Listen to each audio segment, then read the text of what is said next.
7 méthodes garanties pour lever des fonds pour votre entreprise.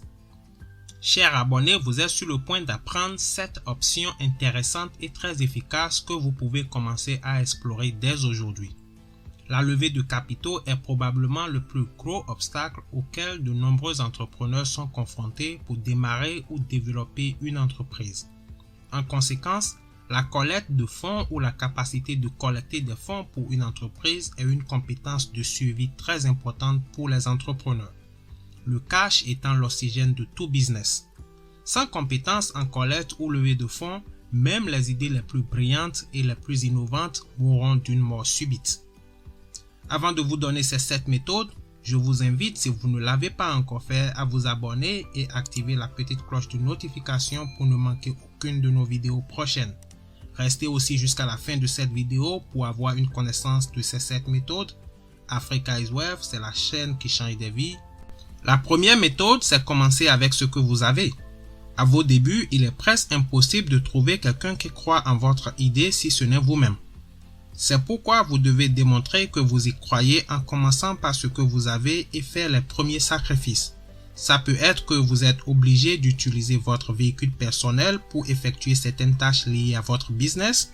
Ça peut être que votre salon à la maison est transformé en bureau. Ça peut être que vous devez sacrifier vos heures de repos les soirs et les week-ends. Au fait, si vous ne pouvez pas investir vos propres ressources, qui viendra le faire pour vous? Deuxième méthode, c'est convertir votre capital social en capital financier. Le capital social est la valeur des relations étroites que vous avez dans votre vie. Avant de puiser dans votre capital social, cherchez d'abord à épuiser la méthode numéro 1 qui démontre que vous y croyez. Le capital social provient des amis proches, la famille, les collègues, les voisins et les anciens camarades de classe. Ce sont des personnes auxquelles vous êtes émotionnellement connectés et ces personnes sont enclins à vous écouter et vous accompagner aussi longtemps que vous y croyez vous-même. C'est une méthode qui marche, mais attention à ne pas griller vos relations avec vos proches. Empruntez seulement ce chemin si et seulement si vous savez ce que vous faites. La troisième méthode, c'est trouver un partenaire qui a le cash. Vous savez, il y a certains qui ont le cash, mais n'ont pas les idées, le temps et les compétences requises pour commencer un business. Vous pouvez donc créer un partenariat gagnant-gagnant avec ces personnes. C'est comme un mariage, et aussi intelligent que vous êtes, il est certain que vous n'allez pas épouser une personne qui ne vous plaît pas. C'est la même chose avec cette méthode-ci. Ne vous mettez pas au lit avec une personne qui ne vous inspire pas confiance. Définissez bien les thèmes dès le départ et établissez des contrats bien solides dès le départ. Méthode numéro 4, lever des fonds auprès d'investisseurs providentiels. La plupart des banques et investisseurs institutionnels n'aiment pas malheureusement investir dans les startups.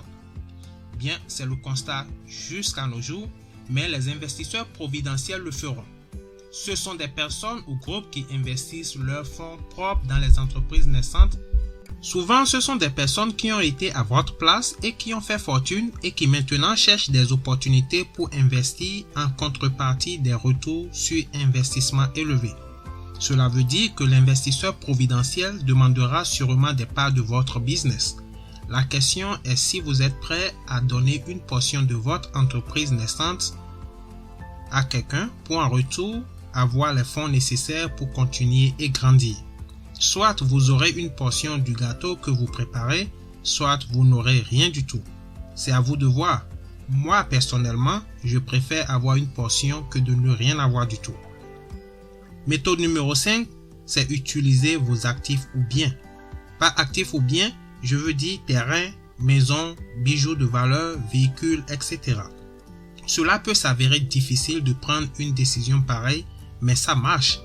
Je me rappelle quand j'ai lancé un business d'import-export en 2012 et que je m'étais retrouvé en train de chercher des fonds pour continuer.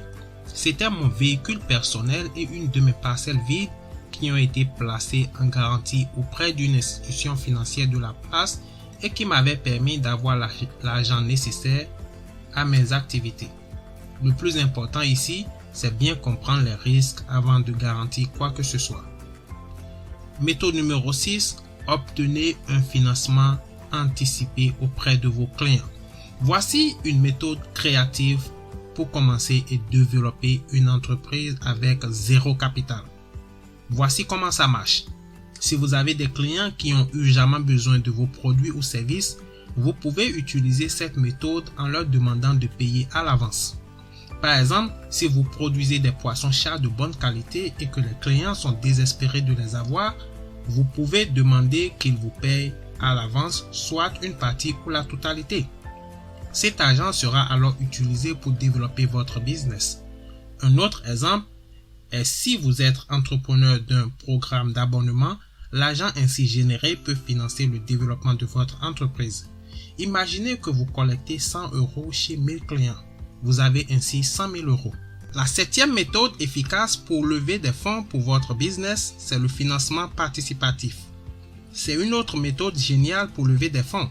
Supposons que vous cherchez à lever 100 000 $ pour votre business.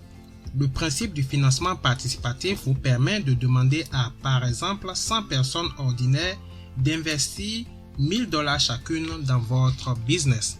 Ainsi, au lieu d'aller demander à un seul investisseur qui va vous imposer ses règles, la méthode de financement participatif vous permet d'avoir l'argent dont vous avez besoin auprès de plusieurs personnes. Il y a aujourd'hui des dizaines de plateformes de financement participatif dont je tairai les noms ici parce que ce n'est pas l'occasion pour moi de faire des publicités pour ces plateformes. Vous pouvez lever des fonds pour tout projet. Ça peut être des projets pour un poulailler, de production agricole, de BTP, etc. Ces plateformes sont là pour vous aider. Il suffit d'y aller, d'avoir un projet concret, un projet réaliste et vous trouverez des investisseurs. Voilà donc 7 méthodes pour lever des fonds pour votre business. J'espère que vous apprécierez la valeur que je vous apporte dans cette vidéo. Je suis Jérôme, Monsieur Africa is Wealth, toujours pour vous servir. À votre succès, je vous revois dans la toute prochaine vidéo. À plus.